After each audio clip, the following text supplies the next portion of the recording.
Take yourself back to 6 months ago. I want you to think about all the things that you have accomplished in the last 6 months.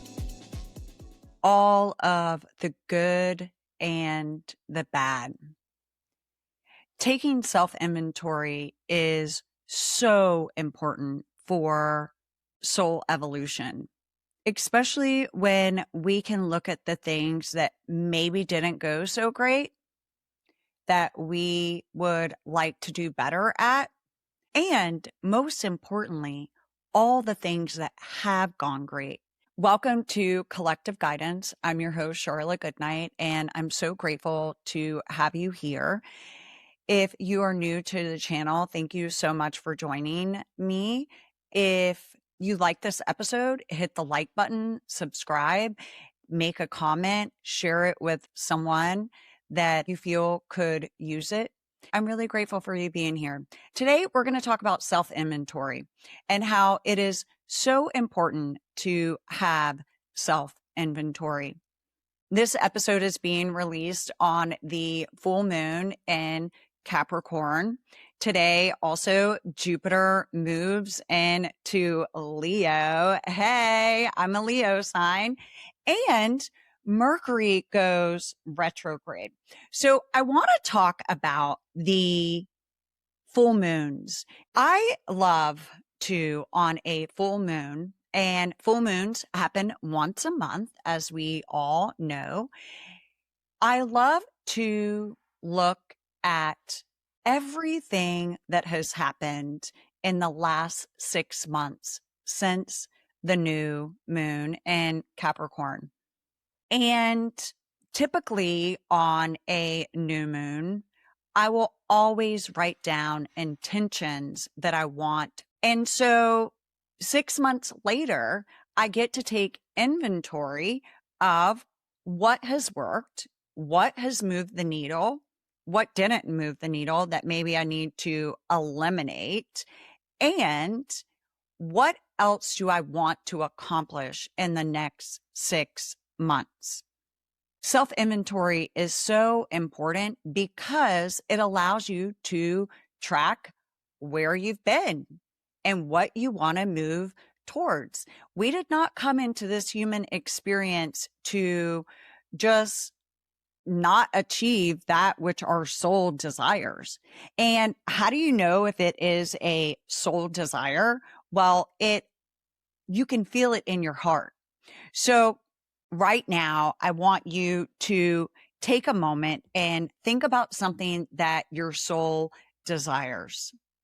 You're thinking with your mind, but if your heart doesn't feel it, does your soul really desire it?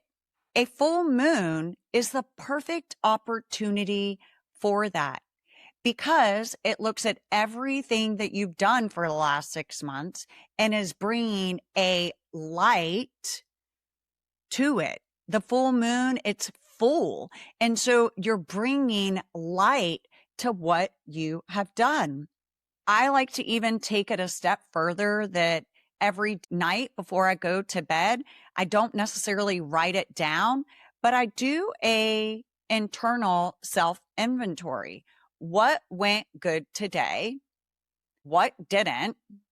And what do I want to release so that doesn't come up in my next day after I awaken from my soul rest? But a full moon is really the perfect time to do that because the energy is big, right? You know, they say howl at the moon. Well, they're talking about a full moon. Werewolves come out at a full moon. People get crazy with the full moon. And so on a full moon, it's really great to ground yourself most importantly, and then do a self-evaluation. What has worked? What didn't? What am I releasing? The full moons is when you release what didn't work and what am I going to bring in to the next 6 months of my life. We're going to move to Jupiter and Leo now for the last, I believe it's a year and a half. Jupiter has been in Cancer, and Cancer is a sign of more internal. It's a water sign, so it's in its feelings and internal. Leo is a fire sign, and it is expressive. And while Jupiter really does love being in Cancer, Jupiter in Leo makes everything just so big. So your expression is big. And Jupiter is going to be here for about a year in Leo. So if there is something that your soul desires, that remember, I just asked you, think about what your soul desires. If there is something that you fully feel in your heart, and Leo is the heart sign, it's time to bring it forward in this new energy that we are moving into today. On this day, also, I mentioned that Mercury is going retrograde into Cancer. We all get kind of scared, right, when Mercury goes into retrograde, but I don't think that we have to be scared. I've never looked at it as scared.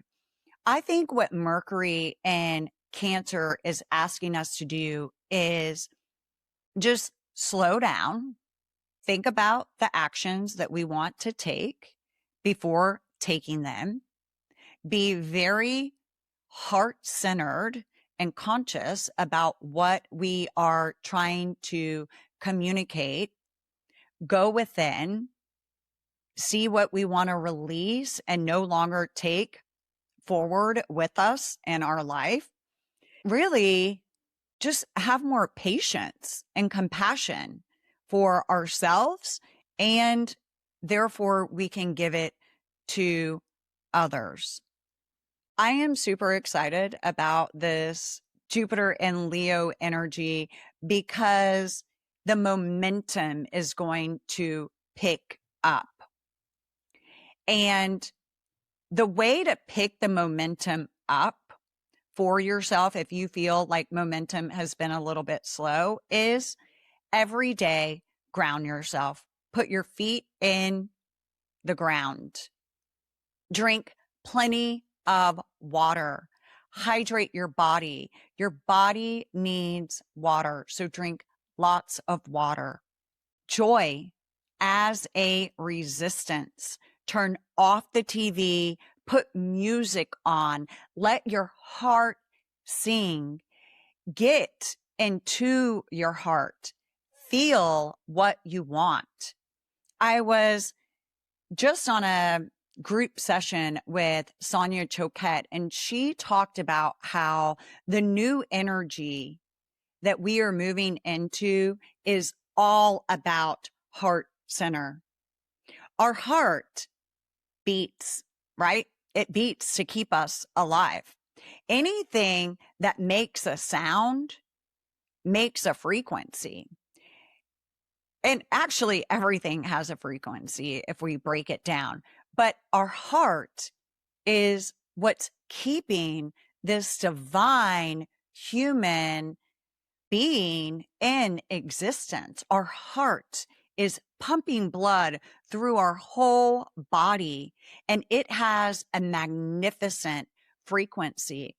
So one of the biggest things that we can do is focus on our heart and have joy as resistance to anything that causes disruption or lower frequency to come into play. The heart is what manifests your reality, what brings about everything to you. So I hope that you have a spectacular Jupiter and Leo season. Ground into the Mercury retrograde, and retrogrades are a great time to reflect, go back and look on things that you want to change, change those things, just release them and no longer own them. And the full moon, which it's a perfect time for reflection and to see what is working and what was not working, and releasing what was not working so you can fully get into that which you desire. Thank you so much for joining me. Today is a short episode. The next episode is going to be short too. I'm going to go on vacation with my girlfriends to California to go to see Big Sur and hike and Yosemite National Park. So enjoy these frequencies, enjoy this energy, and know that spirit always has your back. The universe is always working for you. Call on your angels, call on your guides, ask them to show you signs. They are here for your support. They are waiting for you to call on them. So if you like this episode, hit the like button, subscribe, and I look forward to seeing you in the next episode. Thank you.